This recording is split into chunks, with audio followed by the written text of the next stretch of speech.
દિલ્હીના જંતર મંતરથી શરૂ થયેલા વિદ્યાર્થી આંદોલનના પડઘા આજે સંસદથી લઈને સર્વોચ્ચ અદાલત અને દિલ્હી હાઈકોર્ટ સુધી સંભળાયા. એક તરફ વરસાદ વચ્ચે પણ જંતર મંતર પર હજારોથી વધુ પ્રદર્શનકારીઓ એકત્ર થયા. બીજી તરફ હોસ્પિટલમાં દાખલ સોનમ વાંગચુકે પોતાનું અનશન સમાપ્ત કરવા માટે સરકાર સમક્ષ નવી શરત મૂકી. સંસદમાં કાળા કપડાં પહેરીને પહોંચેલા વિપક્ષી સાંસદોએ શિક્ષણ મંત્રી ધર્મેન્દ્ર પ્રધાનના રાજીનામાની માંગ કરી. સરકાર ચર્ચા માટે તૈયાર થઈ, પરંતુ ચર્ચા કયા નિયમ હેઠળ કરવામાં આવે એ મુદ્દે સત્તાપક્ષ અને વિપક્ષ વચ્ચે મડાગાંઠ સર્જાઈ. તો આજે સમગ્ર દિવસ દરમિયાન શું થયું, આવો સમજીએ. બુધવારે દિલ્હીમાં વરસાદ હોવા છતાં જંતર મંતર પર વિદ્યાર્થીઓ, વાલીઓ, શિક્ષકો અને સીજેપીના સમર્થકો મોટી સંખ્યામાં એકત્ર થયા. પ્રદર્શનકારીઓ શિક્ષણ મંત્રી ધર્મેન્દ્ર પ્રધાનના રાજીનામા, પરીક્ષા વ્યવસ્થામાં સુધારા, પેપર લીકના કેસોમાં જવાબદારી નક્કી કરવા અને પ્રદર્શનકારીઓ સામે નોંધાયેલા કેસ પાછા ખેંચવાની માંગ કરી રહ્યા છે. સીજેપીએ સ્પષ્ટ કર્યું કે હાલ ફરીથી સંસદ તરફ કૂચ કરવામાં નહીં આવે, પરંતુ જંતર મંતર ખાતે આંદોલન ચાલુ રહેશે. સંગઠનના પ્રવક્તા આશુતોષ રાંકાએ જણાવ્યું કે જો સરકાર માંગણીઓ નહીં સ્વીકારે તો વધુ મોટી સંખ્યામાં યુવાનો દિલ્હી પહોંચશે. દિલ્હી પોલીસના જણાવ્યા પ્રમાણે પ્રદર્શન અને હિંસા સાથે જોડાયેલા કેસોમાં અત્યાર સુધી કુલ 10 પ્રાથમિક ફરિયાદો નોંધાઈ છે. પોલીસ સીસીટીવી દ્રશ્યો અને વિડીયો દ્વારા કથિત તોફાનીઓની ઓળખ કરી રહી છે. દિલ્હી હાઈકોર્ટના આદેશ બાદ સોનમ વાંગચુકને સફદરજંગ હોસ્પિટલમાંથી ગુરુગ્રામની મેદાંતા હોસ્પિટલમાં ખસેડવામાં આવ્યા છે. કેન્દ્રીય આરોગ્ય મંત્રી જેપી નડ્ડા અને કેન્દ્રીય મંત્રી જીતેન્દ્રસિંહે હોસ્પિટલમાં તેમની સાથે લગભગ 1 કલાક સુધી વાતચીત કરી અને અનશન સમાપ્ત કરવાની અપીલ કરી. ત્યારબાદ સોનમ વાંગચુકે બંને મંત્રીઓને પત્ર લખીને પોતાની નવી શરત રજૂ કરી. સોનમ વાંગચુકે કહ્યું કે કેન્દ્ર સરકાર સ્પષ્ટ ખાતરી આપે કે વિદ્યાર્થી આંદોલન અને સંસદ કૂચમાં જોડાયેલા યુવાનો સામે કોઈ દંડાત્મક કે બદલાની કાર્યવાહી કરવામાં નહીં આવે તો જ તેઓ અનશન સમાપ્ત કરશે. તેમણે પ્રદર્શનકારીઓ સામે નોંધાયેલા કેસ પરત ખેંચવા અને પોલીસ કે તપાસ સંસ્થાઓ દ્વારા તેઓને પરેશાન નહીં કરવામાં આવે તેવી માંગ કરી છે. વાંગચુકે કહ્યું કે તેઓ પણ અનશન સમાપ્ત કરીને પોતાના વિદ્યાર્થીઓ પાસે પરત ફરવા ઈચ્છે છે, પરંતુ જે યુવાનો માટે આ આંદોલન શરૂ થયું છે તેમના ભોગે તેઓ અનશન સમાપ્ત કરી શકે નહીં. તેમણે સ્પષ્ટ કર્યું કે સરકાર તરફથી ખાતરી નહીં મળે તો તેમનું અનશન અનિશ્ચિત સમય સુધી ચાલુ રહેશે.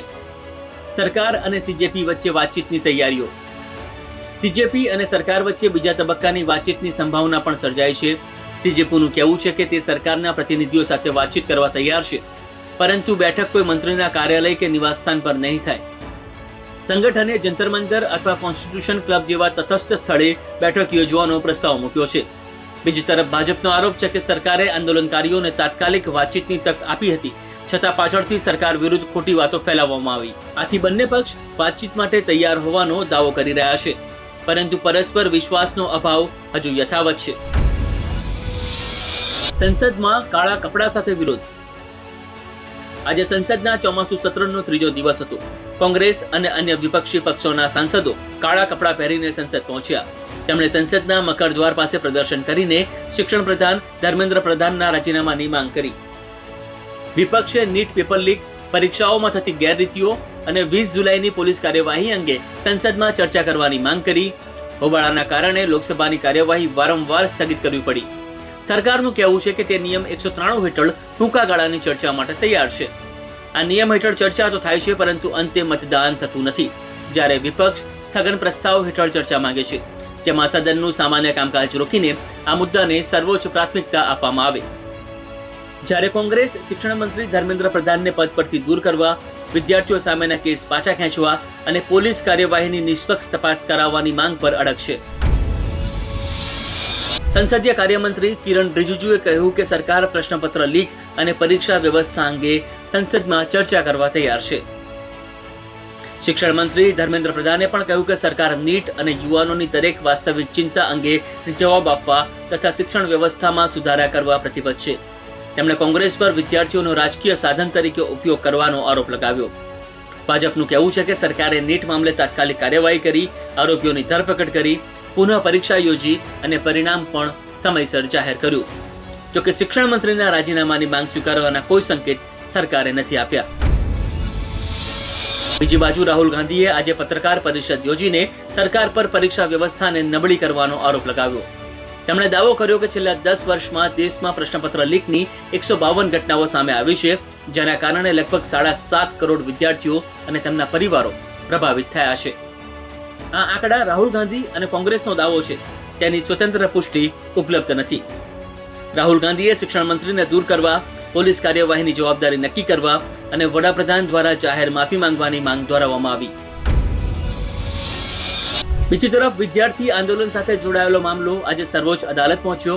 અરજદારે 20 જુલાઈની પોલીસ કાર્યવાહી અંગે તાત્કાલિક હસ્તક્ષેપની માંગ કરી હતી, પરંતુ સર્વોચ્ચ અદાલતે તાત્કાલિક સુનાવણી કરવાનો ઇનકાર કરી દીધો. મહત્વપૂર્ણ વાત છે કે અદાલતે આરોપોને સાચા કે ખોટા જાહેર કર્યા નથી, માત્ર તાત્કાલિક હસ્તક્ષેપની માંગ સ્વીકારી નથી. બીજી તરફ દિલ્હી હાઈકોર્ટે કથિત અતિશય બળપ્રયોગ અંગેની જનહિતની અરજીઓ પર કેન્દ્ર સરકાર અને દિલ્હી પોલીસ પાસેથી જવાબ માંગ્યો છે. અરજીમાં પોલીસ કાર્યવાહીની સ્વતંત્ર તપાસ, વિડીયો અને અન્ય પુરાવાઓ સુરક્ષિત રાખવા તથા શાંતિપૂર્ણ પ્રદર્શનના અધિકારની રક્ષા માટે માર્ગદર્શિકા બનાવવાની માંગ કરવામાં આવી છે. 22 જુલાઈના ઘટનાક્રમ બાદ આંદોલન વધુ નિર્ણાયક તબક્કામાં પહોંચ્યું છે. તો બીજી તરફ જંતર મંતર પર પ્રદર્શનકારીઓની સંખ્યા સતત વધી રહી છે. સોનમ વાંગચુકે યુવાનો સામે કોઈ દંડાત્મક કાર્યવાહી નહીં કરવાની ખાતરી મળે ત્યાં સુધી અનશન ચાલુ રાખવાની જાહેરાત કરી છે. તો વિપક્ષ શિક્ષણ મંત્રીના રાજીનામાની માંગ પર અડગ છે, ત્યારે સરકાર ચર્ચા અને પરીક્ષા સુધારાની વાત કરી રહી છે. સર્વોચ્ચ અદાલતે તાત્કાલિક હસ્તક્ષેપ નથી કર્યો, પરંતુ દિલ્હી હાઈકોર્ટે કેન્દ્ર અને પોલીસ પાસેથી જવાબ માંગ્યો છે. હવે મુખ્ય સવાલ એ છે કે શું સરકાર પ્રદર્શનકારીઓ સામેના કેસ પાછા ખેંચશે? શું સોનમ વાંગચુક અનશન સમાપ્ત કરશે? અને શું સંસદમાં આ મુદ્દે કોઈ નક્કર ઉકેલ સાથે ચર્ચા થઈ શકશે? કારણ કે આ મામલો એક પરીક્ષા કે એક મંત્રીના રાજીનામા સુધી મર્યાદિત નથી. આ દેશના લાખો વિદ્યાર્થીઓની મહેનત, તેમના ભવિષ્ય અને પરીક્ષા વ્યવસ્થા પરના વિશ્વાસનો સવાલ છે. Bureau report of bit stories.